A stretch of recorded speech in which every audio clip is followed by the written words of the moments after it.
Setelah menempuh perjalanan langsung dengan pesawat khusus TNI Angkatan Udara Republik Indonesia Fokker 28 selama sekitar 3 jam, Menhankam Panglima TNI Jenderal Wiranto yang didampingi Kasat Jenderal Subagio HS, Kapolri Jenderal Rusman Hadi bersama staf dan sejumlah wartawan dari Jakarta tiba di Bandara Komoro Dili pada pukul 18 waktu setempat.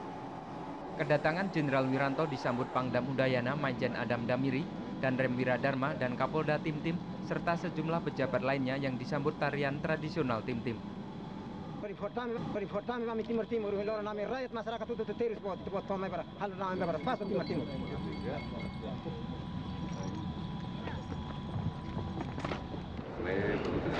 Kedatangan Panglima TNI kali ini dalam rangka membantu proses penyelesaian damai konflik kekerasan di Timor Timur.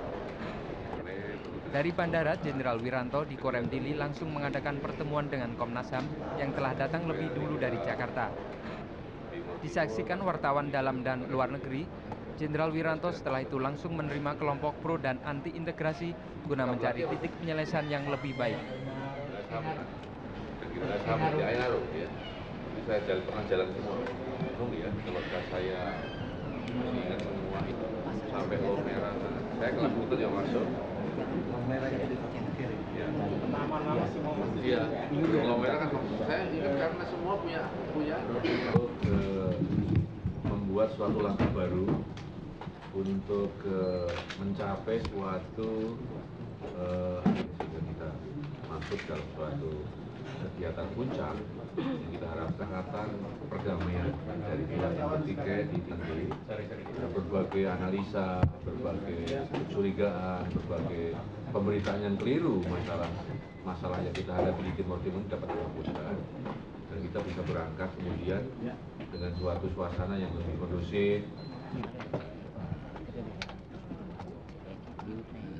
Iya, duluan itu tinggal sampai saya buat itu duluan. Pastinya mesti kuat lihat karena kabung duluan kan minimal begini jalan.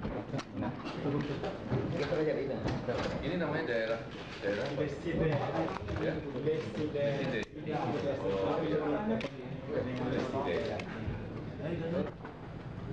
Keesokan harinya sekitar pukul 10.30 pagi, hari Rabu tanggal 21 April, dengan disaksikan Uskup Dili dan Uskup Baukau, Gubernur dan para pejabat daerah menyaksikan penandatanganan kesepakatan perdamaian dan stabilitas yang menghentikan kekerasan dan teror yang selama ini merugikan kedua belah pihak, tidak hanya yang pro dan anti integrasi. Setelah itu, sebelum meninggalkan Dili, Jenderal Wiranto didampingi sejumlah staf mengadakan jumpa pers pada wartawan dalam dan luar negeri.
Kami persilakan.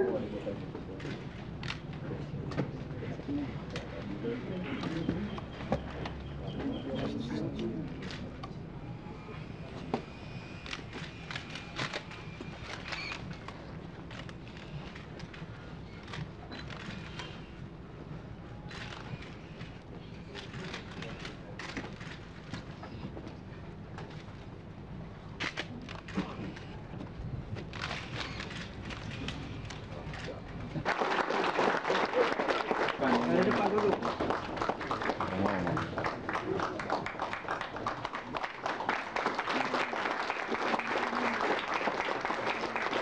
Itu bersama sini. Selanjutnya foto bersama, kami persilakan.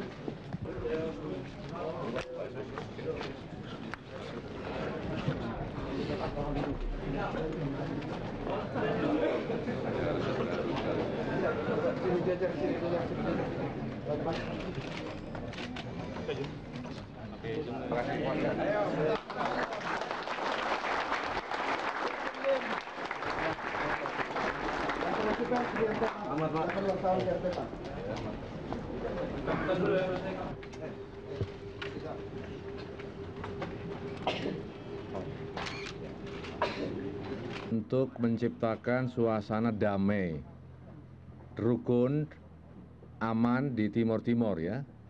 Dari mulai tadi malam saya bertemu dengan tokoh-tokoh yang bertikai, baik pro integrasi maupun dari CNRT dan Valentil ya, wakil-wakilnya.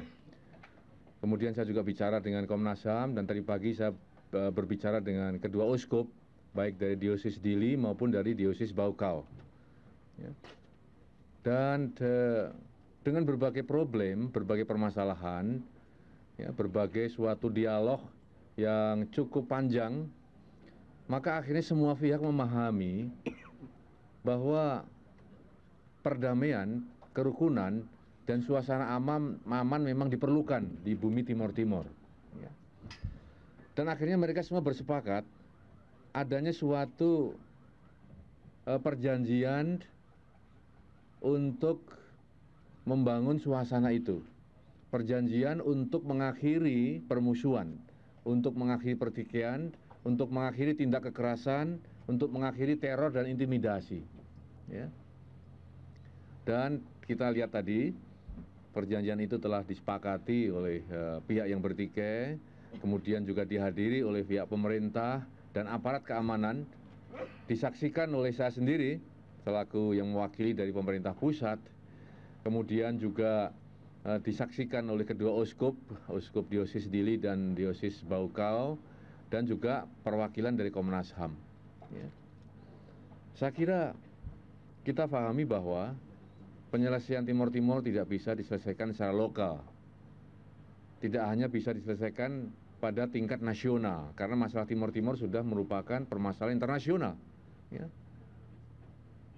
Di mana saat ini Menteri Luar Negeri kita sedang berusaha untuk menggolkan satu dukungan bagi opsi pertama, yakni membuat suatu kriteria mengenai otonomi secara luas di Timor Timor ini. Nanti acuan itu akan dibawa kemari, disosialisasikan, dan akan diadakan jajak pendapat, ya, di bawah pengawasan oleh PBB jajak pendapat itu. Nah tentu ya, tidak mungkin jajak pendapat dilaksanakan apabila keadaan tidak aman. Kalau keadaan masih saling curiga-mencurigai, bahkan saling menyerang satu dengan yang lain, mana mungkin? Ya, ada tekanan di situ, ada teror di situ, tidak mungkin. Kita harapkan penyelesaian dari opsi pertama dapat dilaksanakan dengan baik.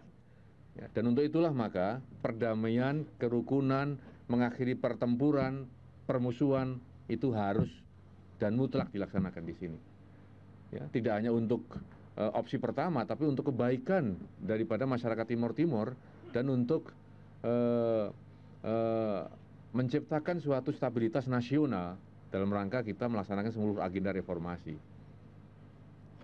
Ya, oleh karena itu, ya, tindak kekerasan yang mendapatkan korban itu akan menimbulkan kebencian dan kesedihan. Kebencian akan menimbulkan keinginan membalas berarti ada korban baru berarti ada kebencian baru. Akan terus ya berulang seperti itu kalau tidak dihentikan.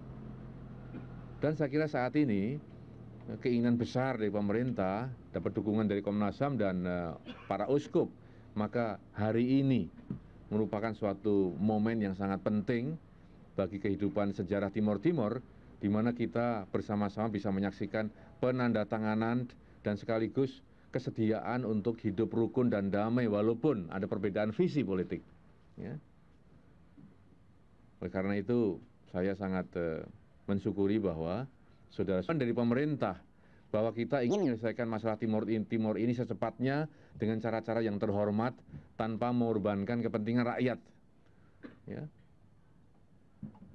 Pemerintah sudah menggariskan pertama menciptakan kedamaian dulu, kerukunan di Timor Timur. Berarti menghentikan semua permusuhan, pertikaian, serang menyerang dan sebagainya.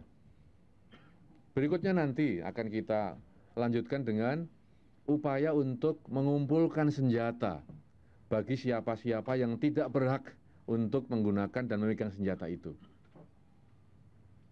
Ya. Setelah itu, pada suasana yang aman, damai, dan kondusif, kita melangkah untuk menyelesaikan opsi pertama. Ya, ini jajak pendapat untuk memilih apakah yang terbaik itu adalah otonomi secara luas, ya, atau otonomi yang luas itu ditolak atau tidak diinginkan oleh masyarakat Tim-Tim. Itu nanti. Tetapi sekarang yang penting adalah kita menciptakan kedamaian, ketentraman, keamanan. Ya. Dan saya sudah tekankan bahwa keberhasilan dari kesepakatan ini akan sangat ditentukan oleh sosialisasi dan keinginan baik dari kedua belah pihak. Sosialisasi untuk mengerti, memahami, dan yang penting adalah kedua belah pihak menghormati dan melaksanakan apa yang tercantum di dalam MOU itu. Nah, tentu ini akan diawasi, akan disaksikan oleh atau akan diawasi, saya kira, oleh satu badan yang dibentuk, ya, yang kita sebut sebagai komisi perdamaian, ya, komisi perdamaian dan stabilitas. Itu komisi independen yang kita bentuk dari pihak-pihak bertikai dan pihak aparat pemerintah untuk bersama-sama menilai apakah MOU ini dapat dilaksanakan dengan konsisten. Kalau ada pihak-pihak lain yang melanggar ini segera dinilai, dilaporkan, dan tetap diselesaikan secara hukum yang berlaku di sini. Dan satu poin yang penting adalah bahwa aparat keamanan di sini, ya, polisi maupun TNI akan menempatkan dirinya sebagai aparat penegak hukum. Ya.